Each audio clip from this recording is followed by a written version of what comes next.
Coach Kelly said that it's better for the YouTube thing. So anyway, thank you guys for being here today. It's an honor for me. Coach Kelly asked me in the middle of the week if I would share my story, and I wish you would have asked me this morning, but that like 5 minutes ago, because then I wouldn't have been able to stress about it all week. And then I was going to try to get out and taking pictures because I would have rather done the workout today, so I wouldn't have to stress about this for 25 minutes before it started. Anyway, what he asked me to do is share what it was like, what happened, and what it's like for me today. So what it was like for me was I grew up in an alcoholic home. I had a good cook mom and an alcoholic father. I lost my father at the age of 9. Parents were already divorced. Mom married another alcoholic, and that's how I was raised. I was raised in what I thought was a normal household because that's what I knew. I knew alcohol related to fun. Alcohol, there was problems, there was fights, there was arguments, there was a lot of chaos in my house growing up, but that was normal for me. As I got older, alcohol became a part of my life. It started at a young age, stealing alcohol from parents, friends' parents, having parties, drinking in the woods. There was a lot of that going on. That was how I grew up. Played sports. I was very active playing sports. I was active in school, but alcohol ruled what I did. I was the guy that after football practice, I had the cooler in my truck. I was the guy that Friday night when we got back to the school from football games or baseball games, I had the cooler in my truck. I was the guy that hung out with multiple groups of people because tonight, this group was actually home studying, so I'd go party with this group. And I never understood how they got good grades because I thought everybody out was out doing what I did, because that was my norm. And this went on my whole life, and then there's drugs involved. And I was doing some homework for our spiritual fitness class over the past few days because I thought, this is a good time to get started. And it was, what did you accomplish when you were younger? And I was like, not much. When I was younger, I didn't accomplish much. I got through life. That's all I did. And when I look back at that, that footprints in the sand, that was me my whole life. There was one set of footprints, and that was Jesus, and that was God carrying me through because I could not have made it with the stuff I did, the places I've been, the people I hung out with. I would not be here today if it wasn't for the grace of God. I've been in some deep, dark places, mentally, physically, spiritually, emotionally, and prayer was a huge thing with my family, not with me. Alcohol was a huge thing with me, but I had family members who, they're the reason why I'm here today. They prayed for me to be here. My aunt always said, I just pray for you. And that's what she does. She prays for all of us. But she prayed me into these rooms. She prayed me here. It was cool yesterday. I was actually able to get by her house. I got some things that needed done, and my wife's out of town. I'm like, I'm going to run over there, and I was able to do a few things for her, That's the way I can give back. And that's the way I like to give back today. So I had geographical cures. So what that was, I lived here, and I wanted to get away. So I made an excuse to move back to Ohio, which is where I'm from. I was raised here in Port Orange, Florida, from the age of 5. But I was born in Northeast Ohio. I went back to Ohio and thought life was going to be different, life was going to be better. But the one thing that I took with me was me. And I could not outrun myself. after I was there for about a year, it just got so bad. I ended up being kicked out of the same house that I was prayed me into these rooms. You know, the only thing I had was I actually had a good work ethic. I wasn't a good employee, but I showed up. You know, the things I did, I couldn't be a good employee, but I showed up for work, and I always had a little bit just to get by. And then it got to the point I was living in my car. I was delivering pizzas to have cash daily for gas money to make it to my job when I worked second shift up there. And that got to where it just got to be too much. I got to the point I was living in my car. I remember this was July 11th, 1999. I was in a park in Mentor, Ohio. I had tried to get money out of an ATM. I didn't have enough money to even take. You know, that would ATM would allow me to take $10 out, and I didn't have $10 in there. My balance was just over $5. It was the last money I had to my name, and a paycheck coming in a week, and I wasn't going to make it. And I went and bought a loaf of bread, a pack of bologna. Now this was 25 years ago, so you could buy a loaf of bread, a pack of bologna, a 6-pack of soda, and a little bottle of mustard. And I sat there, and I slept, and I ate, and I listened to the Indians game. Yeah, I'm a Cleveland fan of sports, so listen to the Indians game in that park.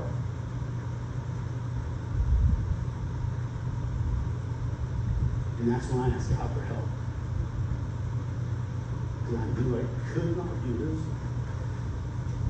and live that life anymore. And that day was the first day of my sabbatical. So, simple math, 1 month, next month, as long as I don't pick up between now and that day, I'll celebrate 25 years of sobriety. And that day is by the grace of God. And the people who prayed me into the room about Alcoholics Anonymous and prayed me into just being able to open up and ask for help. So after I got sober, then it was probably within the next 6 months to a year that I got down on my knees and I asked God to come into my heart and asked, you know, to be saved.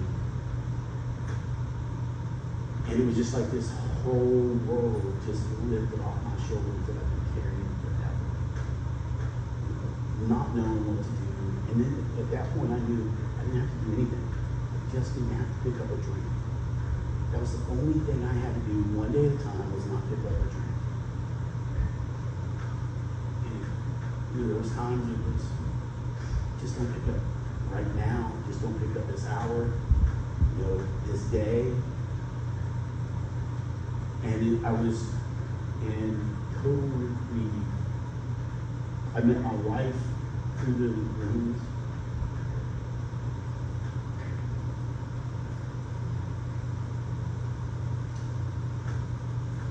She wanted to be here today, but she's in Ohio. Helping with other family members. But so we met in the rooms. We had a lot of loss and heartache, you know, but the one thing we learned was as long as we asked God for help and asked for guidance, that no matter what happened in our lives, it was going to be okay. You know, we lost our son.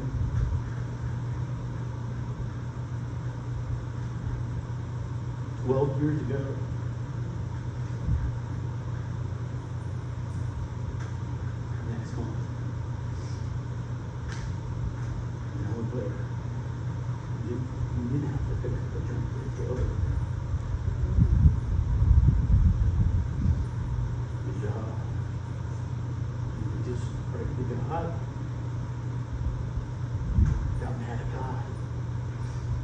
didn't understand.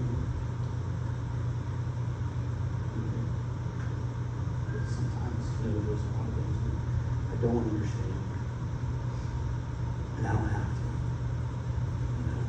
I just, put it in God's hands. And here today, there's still a lot of times where there's just that one set of footprints. I could promise you right now, there's one set of footprints at this moment because He's carrying me through this. I can't be up here in front of you guys without it.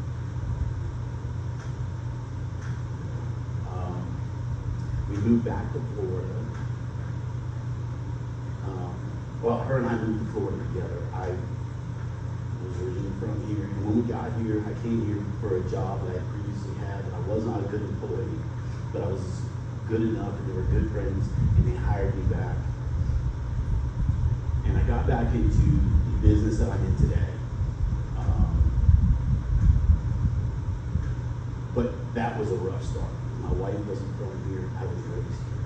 She knew nobody, and she was angry. And her and I worked long hours. She didn't work as much as I did. And so she had more time on her hands, and she was angry. And then my mom had a stroke, and we tried to take care of her. And that was my life's full time job. And I would come home to her, hey, you gotta take over. Like, just put in 12, 14 hours. And then I would take over. And it just wasn't a healthy environment. It was hard on everybody. It was hard on my mom. And so at that point, we made a decision to put my mom in the nursing home. Worst thing I ever wanted to do. And oh my God, my mom lived the best life she could have lived after that. She was paralyzed on one side. She was in a wheelchair. She got around the nursing home, and when you go to visit, she'd be like, hey, come with my friends. They were bowling today with the weed, and just it actually allowed her to grow the best of her ability. And so sometimes when I look back, it's like there's decisions that have to be made in my life, and I don't understand why they're being made, but I know who's making them, who's driving that.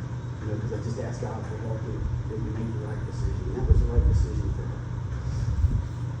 And I couldn't have never made that decision on my own. After that, she was in there for a while, and we lost. My mom passed away. I got back on the call on my way to work one day.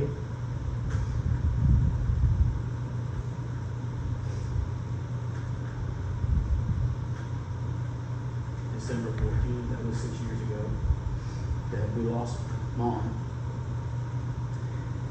And that was hard, but it wasn't as hard as something because we knew she was deteriorating.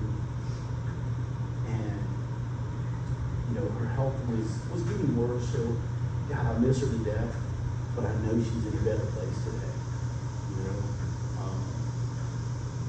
We just had Mother's Day. I think about her, and I think about her every day. But I know where she's supposed to be right now. 6 months later, my brother, who had been sober, been in prison, just got out of prison after I hadn't seen him in forever. Because before he went into prison, he was in his addiction, and we just didn't deal with each other. So he gets out of prison, he's in a halfway house, and he starts reaching out for help. And my wife and I help. No problem helping. And there's times in my life that things happen and I don't know why. But then there's times when I sit back and like, wow, God, if I had never seen you have a plan and know what you're doing, I see it now. So my brother needed some things where he was living. It's like, hey man, I need this, this, and this, because I'm working.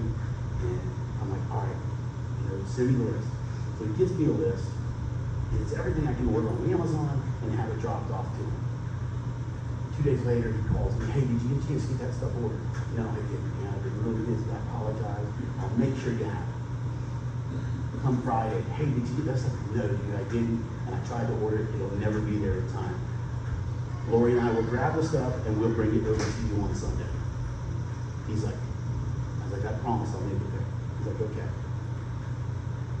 Wife had just got a new car. So I was like, hey, let's take the car for a road trip. We're gonna go see art. And pouring down rain. And my wife hates the interstate. She hates bad weather driving in it. I mean, it was absolute the worst day we would pick to drive to Orlando. But we go over there. They actually give us time to sit with my brother when we shouldn't have. We didn't have visitors' rights yet. None of the paperwork was done. They give us about an hour and a half to 2 hours. We hang out, we laugh, we joke, we cry, we hug, you know.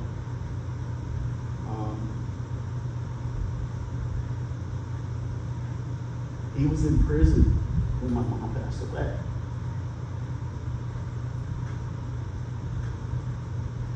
You know, so those are the things he had to live with. And so we talked about those. Hug, said our goodbyes. Monday morning, I get a phone call. He'd been hit by a car on his way to work.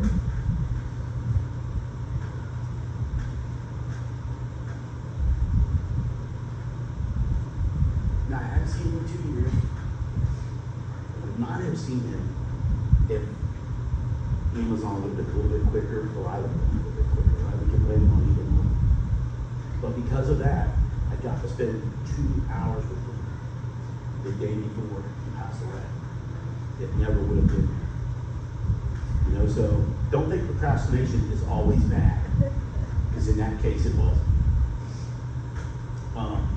And that was harder than losing my mom, because it was just like that. You know?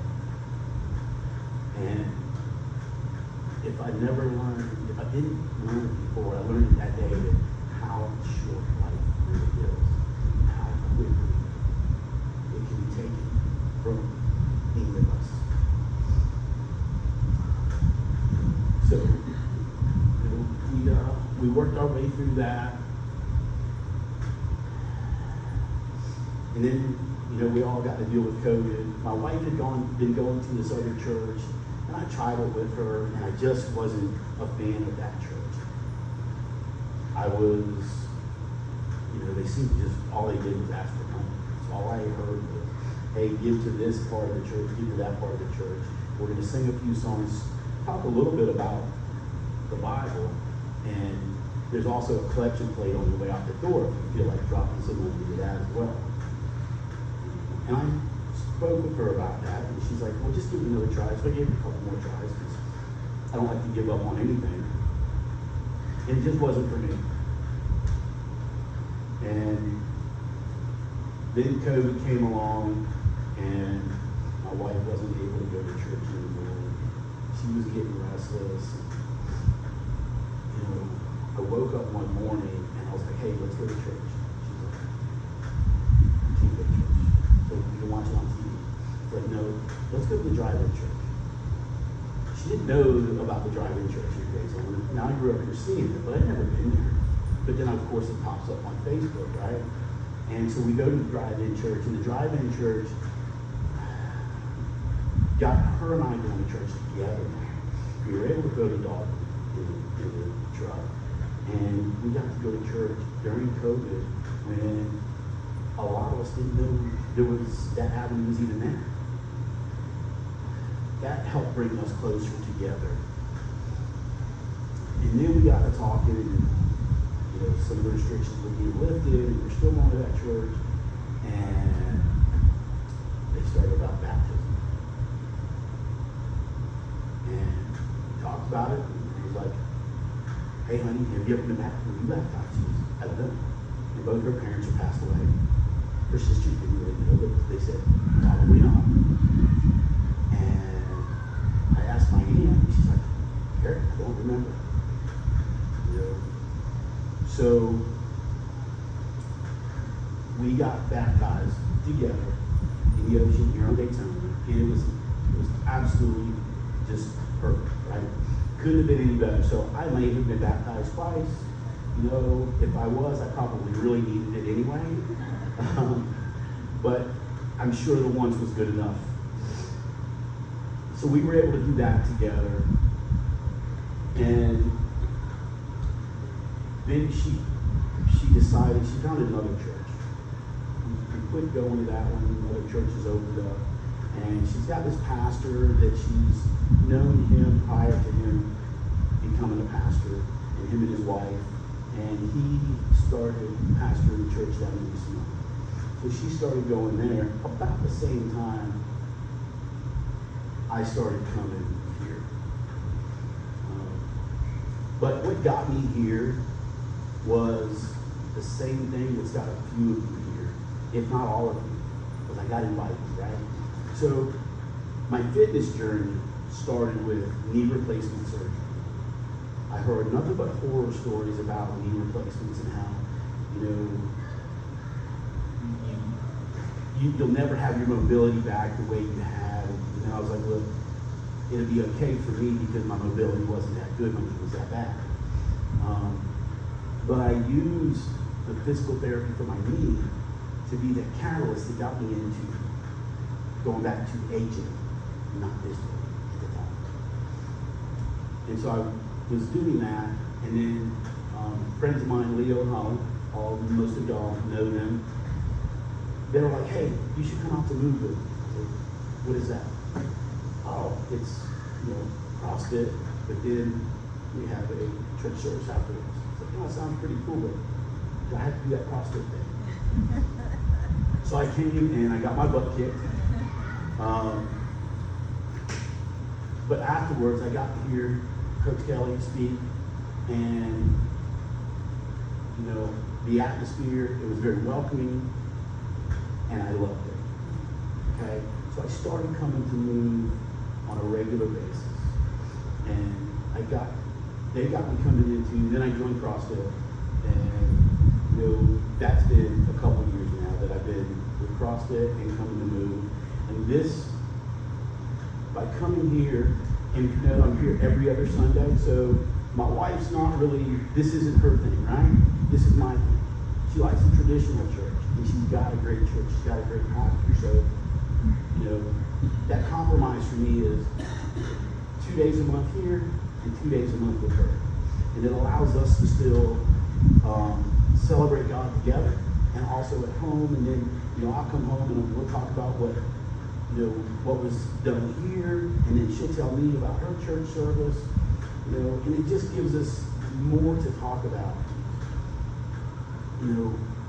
but when I started coming to Move, and then Miss Polly started having the spiritual fitness classes, and with the spiritual fitness class, I was like, that sounds like something I really need to be involved in, because I've never read and been in the Bible. I've never sat down in the mornings or evenings or any time during the day and just meditated and did some readings or any kind of devotionals.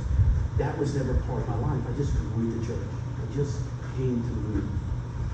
But with the spiritual fitness classes, it showed me a different side, and it got me into the readings. And like I said, there was homework that I didn't finish it all. I got about over halfway through it. I said, all right, I just need to put this away for now. And she's allowing me to procrastinate because we don't come back until August.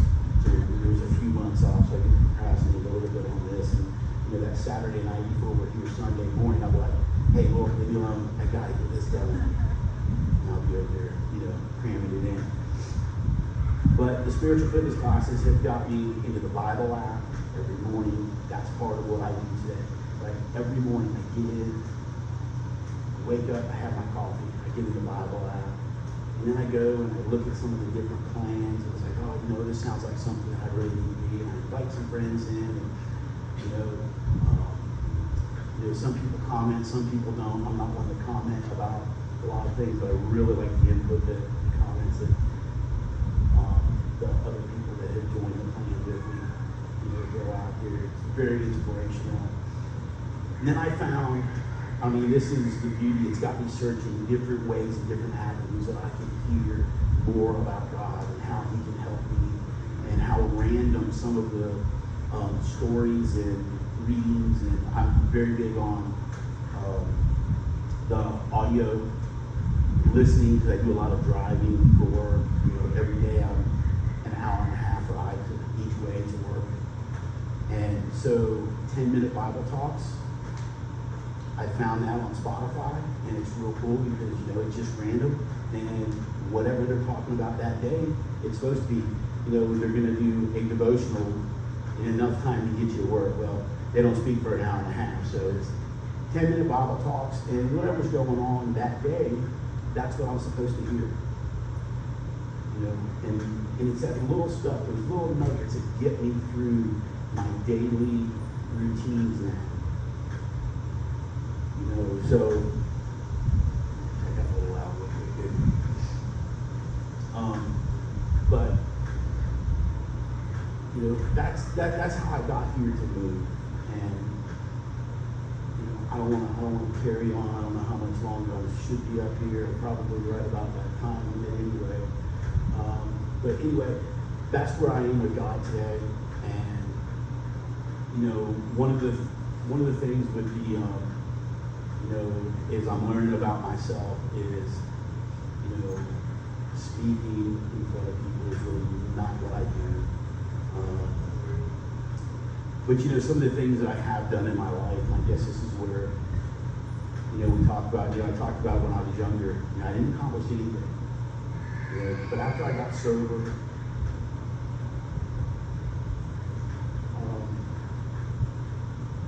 I've done okay. You know, I'm a certified dive instructor. You know, I've been into some of the deepest, darkest caves in the state of Florida underwater, and I look forward to it. I've got 3 beautiful grandchildren. Life's good. You know, life is really, really good. It's not always easy, right? It's not always easy. Man, is it good. You know, and it's all because of the grace of God. It's why I'm here today. And thank you guys very much for listening to me.